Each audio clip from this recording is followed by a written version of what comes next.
So I tend to not be too negative on the channel. I find that it's unhealthy, it's not a good thing to do, and also it brings people down.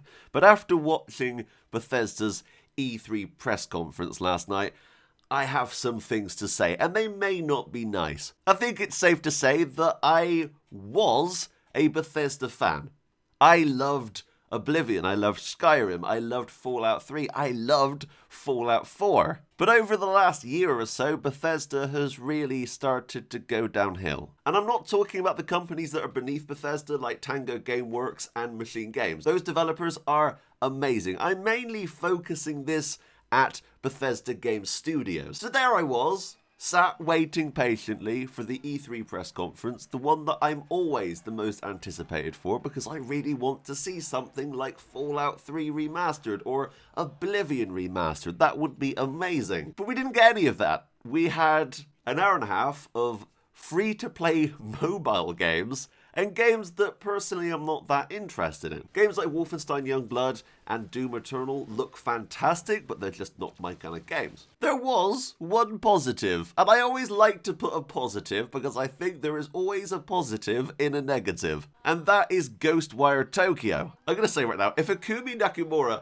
hosted every single E3 press conference, I would watch it no matter what developer it was. I would watch everything. She is amazing and is possibly my biggest highlight of E3. She actually has a passion for what she's creating, and I honestly can't say that about the rest of this conference. Okay, I'm just going to talk about it. Fallout 76. It jumped the shark at this point. There was a joke going around when this game was first announced as being online only that there would be a Battle Royale mode. Now, everyone laughed. Everyone made silly jokes. That's never going to happen. Oh, yeah, right. So, they've actually put a fucking Battle Royale in Fallout.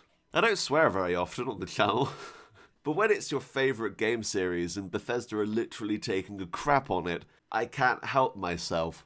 Fallout was a game about being on your own, creating your own story, travelling the wasteland, and having these interesting things happen to you on the way. When Fallout 76 came out and it was online and you'd have people jumping around, putting up emotes and everything, it was ridiculous. I absolutely hated it. And I was like, no, this is not my kind of game.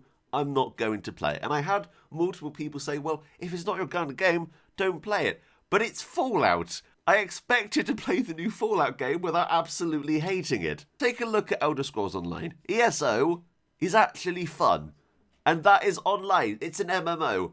But it still feels like the Elder Scrolls. Fallout 76 does not feel like a Fallout game. Sure, it looks like a Fallout game, but the core mechanics of everything have been completely changed. What's that, Timmy? You want to buy the postman's outfit? Well, that'll be £50. Since day one, Bethesda has been struggling with this game. It is the worst-selling Fallout game I think they've ever made, which really does show that people didn't really want this. And one of the biggest criticisms that I pushed right at the start was that there were no NPCs. There were no human NPCs in the game. But lo and behold, the Wastelander update has been announced. This was announced just before the Battle Royale mode, which I still can't believe I'm saying.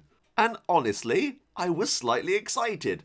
They announced this and I thought, wow, they're actually adding NPCs. And you have dialogue options. You can actually use your charisma points and your perception points to have dialogue with these people. You can actually shape the conversation with the skills that you have, which is what a Fallout game should be. And I've got to admit, I kind of like the look of it. I was thinking to myself, you know what? Maybe, finally, after 7 months of us telling them, hey, we want NPCs in the game, what are you doing? Bethesda's finally listened. And then they go and drop the bombshell that, oh yes, by the way, there is also a Battle Royale mode in a Fallout game. I've got to admit, I nearly turned off the stream. I was just perplexed at how ridiculous that is. So in the background, I'm going to put up the trailer for the Battle Royale mode. It starts with this kind of interesting idea. There is a vault and it doesn't have an overseer. Now, you, as the player, have to work with other people to decide who the overseer is. Now, of course, that turns to violence and you have boxing, you have people hitting each other. Fair enough, that probably would happen.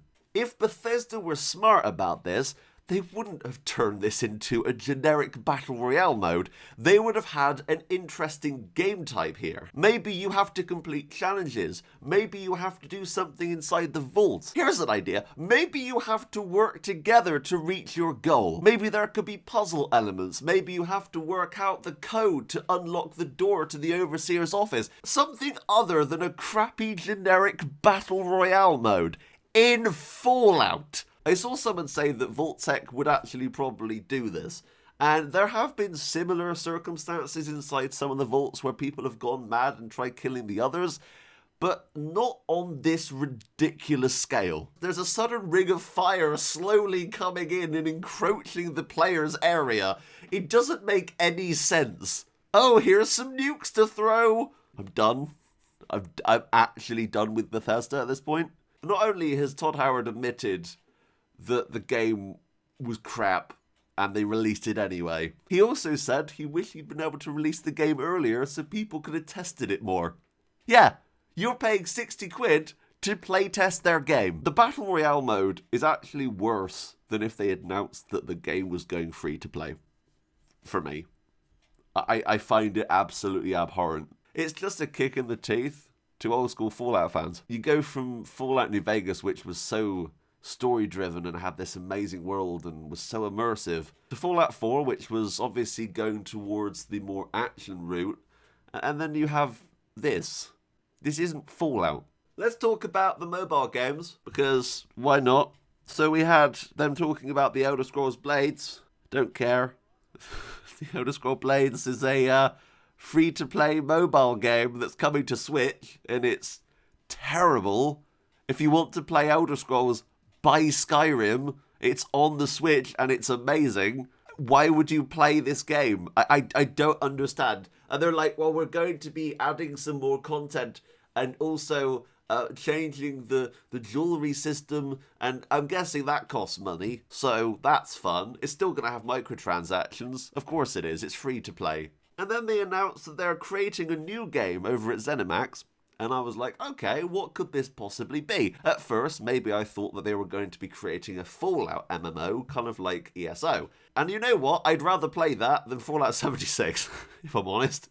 But then they announced a game that was the start of id Software. This is a game that is a big part of their history. Commander Keen. And I was like, oh my god, Commander Keen. I remember hearing about Commander Keen. I've never played it myself, but that game was one of their first games. That's a big part of their history. It's coming to mobile, everyone!